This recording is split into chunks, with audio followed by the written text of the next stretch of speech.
Good morning students. Today I am going to tell you chapter 2 HTML, and in this video we will only discuss the three main topics: text areas, second one is creating tables, and third one is the cell padding and cell spacing. Now we will discuss on the text areas. Text areas क्या है? ये हमारा एक ऐसा control है जिसके अंदर हम मल्टी लाइन इनपुट दे सकते हैं। बेसिकली इसका यूज़ हम कमेंट के लिए करते हैं।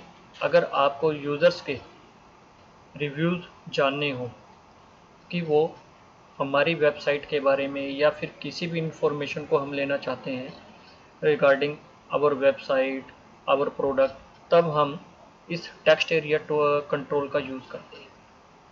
तो इस टेक्स्ट एरिया जो कंट्रोल है, इसके दो मेन एट्रीब्यूट हैं, rows and column. Rows define the height of the text area, हमारे टेक्स्ट एरिया की हाइट कितनी होगी, रो ये डिफाइन करते हैं। And column define the width of the text area, और जो कॉलम है वो हमारे टेक्स्ट एरिया की चौड़ाई को डिफाइन करने का काम करते हैं।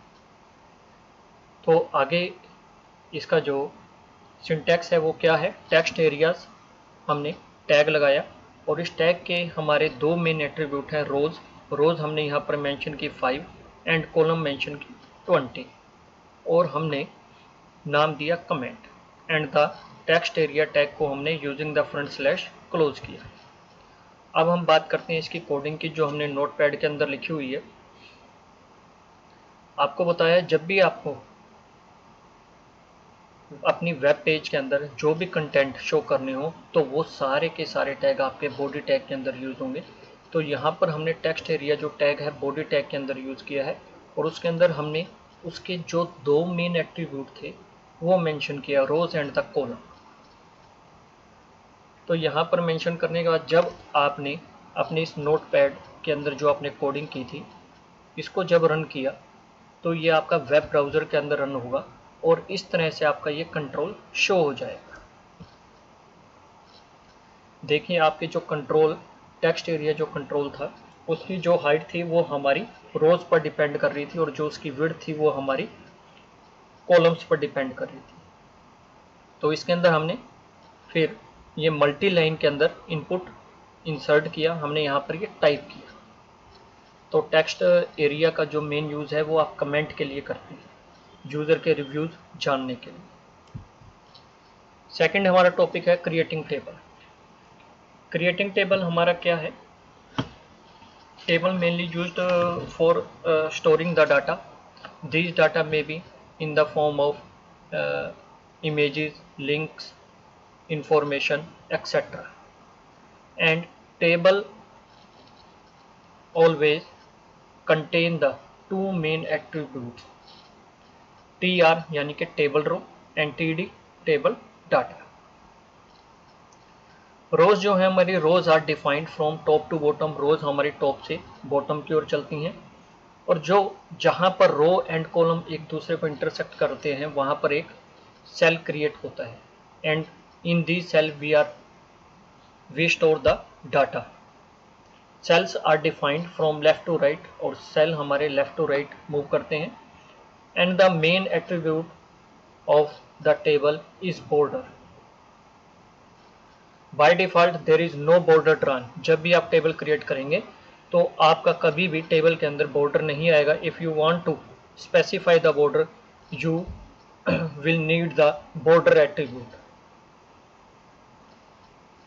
तो देखिए हमने नोटपैड में फिर ये टेबल की कोडिंग की। बॉडी टैग के अंदर हमने टेबल जो हमारा टैग है उसका यूज किया, और टेबल का एट्रीब्यूट है बॉर्डर, और यहाँ पर हमने बॉर्डर स्पेसिफाई किया 1, यानी कि जो हमारी टेबल की आउटर लाइन है वो बॉर्डर हमारा विजिबल हो जाए। तो जब भी आपकी टेबल है वो टेबल के बाद आपको एक रो बनानी होगी, तो रो के लिए आपको tr टैग का यूज करना होगा, और रो के अंदर ही आपका td टैग यूज होगा, यानी कि टेबल डाटा। जब तक आप रो डिफाइन नहीं करेंगे, रो नहीं बनाएंगे, तब तक आप टेबल डाटा को उस रो के अंदर स्टोर नहीं कर सकते। तो टी आर टैग के अंदर हमने टी डी टैग का यूज किया क्योंकि डाटा हमेशा आपकी रो के अंदर ही स्टोर हो। तो मैंने उसे कहा टी आर टैग के अंदर टी डी टैग लगाया और टी डी टैग के अंदर मैंने लिखा समर और फिर टी डी टैग को क्लोज कर दिया, यानी कि हमारी रो के अंदर एक डाटा क्या है, समर। अभी हमारी रो क्लोज नहीं हुई है, रो अभी हमारी चल रही है, रो टैग अभी मैंने क्लोज नहीं किया। फिर मैंने एक और टी डी टैग लगाया और उसके अंदर मैंने लिख दिया ऑटम और फिर टेबल डाटा को मैंने क्लोज किया, यानी कि अब हमारी, फिर उसके बाद मैंने टेबल रो को क्लोज किया यूजिंग द फ्रंट स्लैश, यानी कि टेबल रो के अंदर मेरे 2 कॉलम बन जाएंगे और उन 2 कॉलम के अंदर मेरा डाटा आ जाएगा समर एंड ऑटम। फिर नेक्स्ट रो फिर मैंने डिफाइन की, कैसे डिफाइन की, टी आर टैग का यूज करके। उस टी आर टैग के अंदर मैंने टी डी टैग का फिर यूज किया, यानी कि उस रो के अंदर जो आपको डाटा डालना है कॉलम्स के अंदर।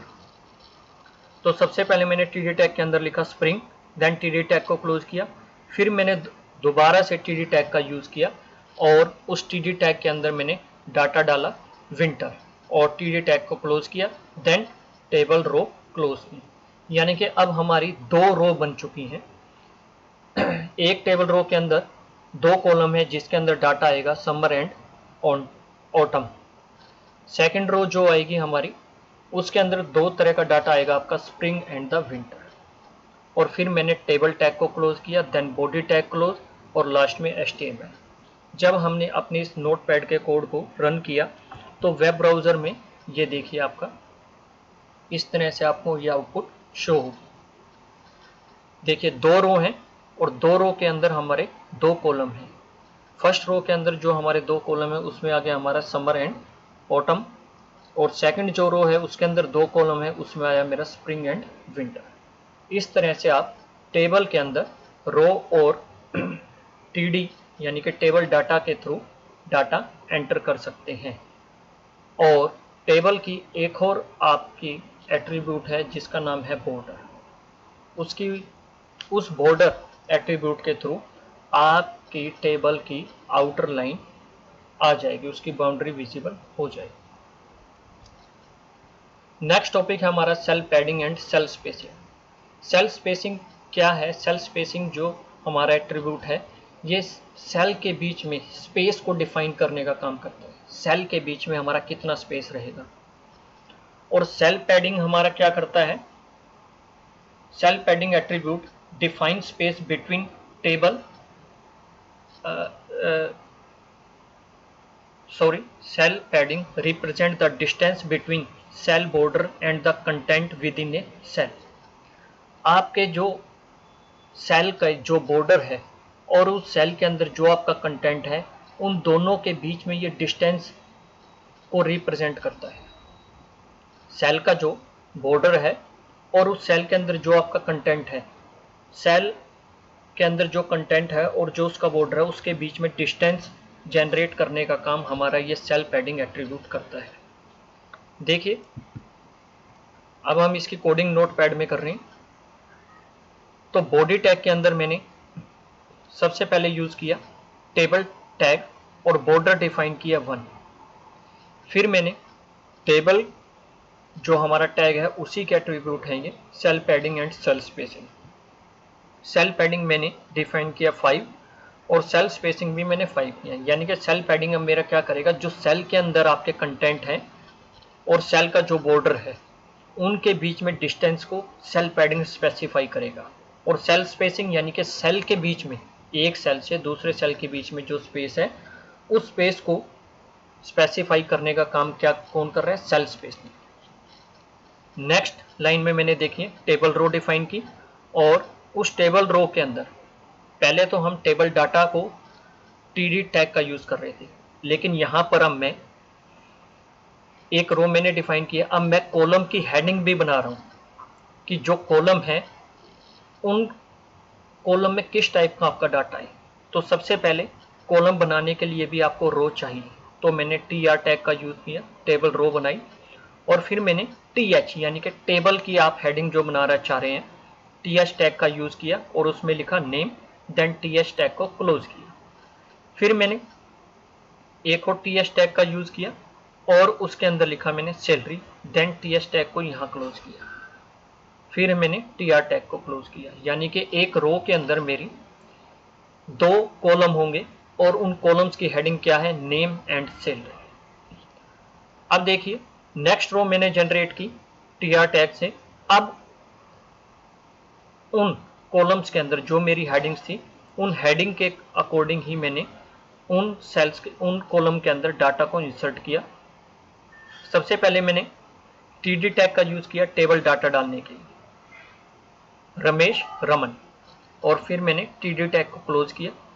यानी कि ये मेरा रमेश रमन जो है नेम कॉलम के अंदर आ जाएगा। फिर मैंने टीडी टैग का यूज किया, टीडी टैग के अंदर मैंने लिखा 5000, देन टीडी टैग को क्लोज किया। अब ये 5000 जो है मेरा सैलरी नाम का जो मेरी हेडिंग थी कॉलम की, वहां पर आ जाएगा।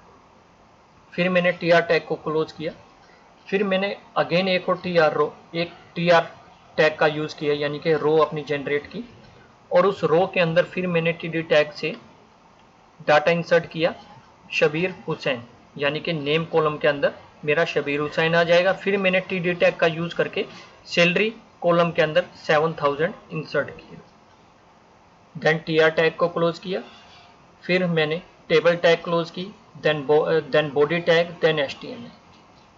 अब जब हम इसे रन करते हैं, देखिए सेल पैडिंग और सेल स्पेसिंग से क्या हुआ। सेल स्पेसिंग से आपका क्या हुआ, 2 सेल के बीच में जो आपको ये स्पेस नजर आ रहा है, ये सेल स्पेसिंग एट्रीब्यूट के थ्रू हुआ। सेल पैडिंग ने क्या किया, जो आपका सेल के बीच में जो आपका कंटेंट है और जो सेल का जो बॉर्डर है, उनके बीच में जो डिस्टेंस जनरेट हो रहा है वो सेल पैडिंग से हो रहा है। फिर मैंने टेबल रो बनाई थी, टेबल रो के अंदर मैंने टेबल हेडिंग बनाई। टेबल हेडिंग में मैंने डिफाइन किया था नेम एंड सैलरी। तो पहली हेडिंग मेरी फर्स्ट हेडिंग जो बनी है वो नेम है, देन सैलरी। फिर मैंने नेक्स्ट रो जनरेट की, जिसके अंदर मैंने सबसे पहले नेम में मैंने एंटर किया रमेश रमन, देन फिर मैंने सैलरी उसमें इंसर्ट की। फिर मैंने सेकंड रो जनरेट की और उसमें टेबल टीडी डाटा के थ्रू मैंने डाटा इंसर्ट किया। नेक्स्ट है मेरा, अब यहां पर सिर्फ मैं आपको सेल पैडिंग का यूज बता रहा हूं। वहां कंबाइन यूज किया था हमने सेल पैडिंग और सेल स्पेसिंग का, लेकिन इस कोडिंग के अंदर मैं सिर्फ सेल स्पेसिंग के बारे में बता रहा हूं, सेल पैडिंग के बारे में कि सेल पैडिंग क्या कर रही है। दोबारा से आपको अगेन मैं आपको ये एक्सप्लेन कर दूं कि सेल पैडिंग आपकी करती क्या है। Cell padding represent the distance between cell border and the content. Cell का जो बॉर्डर है और सेल के अंदर जो कंटेंट है, उनके बीच में डिस्टेंस जनरेट करने का, डिस्टेंस को स्पेसिफाई करने का काम सेल पैडिंग करती है। सेम वही कोडिंग है, लेकिन यहां पर अब मैं सेल पैडिंग का यूज कर रहा हूं। देखिए सेल पैडिंग से क्या हुआ है, यहां पर नेम, एक सेल के अंदर नेम आपका डाटा है, सैलरी है, रमेश रमन है, 5000 है, शबीर हुसैन है, 7000 है। अब इन सेल के जो बॉर्डर है, सेल का जो बॉर्डर है और सेल के अंदर जो कंटेंट है, उनके बीच में जो डिस्टेंस आपको विजिबल हो रहा है वो सेल पैडिंग एट्रीब्यूट के थ्रू हो रहा है। तो सेल पैडिंग हमारा ये काम करती है। नेक्स्ट जो मेरी कोडिंग है, जो मैंने नोटपैड में की है, अब यहां पर मैं आपको सेल स्पेसिंग के बारे में बता रहा हूं। फर्स्ट कोडिंग में मैंने आपको कंबाइन बताया था, फिर मैंने सेल पैडिंग के बारे में बताया, अब आपको मैं सेल स्पेसिंग के बारे में बता रहा हूं। यहां पर सेल स्पेसिंग क्या करेगी, जो सेल के बीच में डिफरेंस, जो सेल के बीच में डिस्टेंस है, वो हमारा सेल स्पेसिंग से आ रहा है। देखिए जरा आउटपुट देखिए, सेल के बीच में आपको डिस्टेंस नजर आ रहा है, हर सेल के बीच में गैप है। उसके बाद बॉर्डर से और बॉर्डर और सेल के बीच में डिफरेंस है, जो बाउंड्री है हमारी टेबल की। तो ये सारा जो डिस्टेंस आपको नजर आ रहा है, ये सेल स्पेसिंग एट्रीब्यूट के थ्रू आपको विजिबल हो रहा है। Thank you everybody, I hope it is clear to all of you. आप सभी इसकी प्रैक्टिस जरूर करेंगे। Thank you.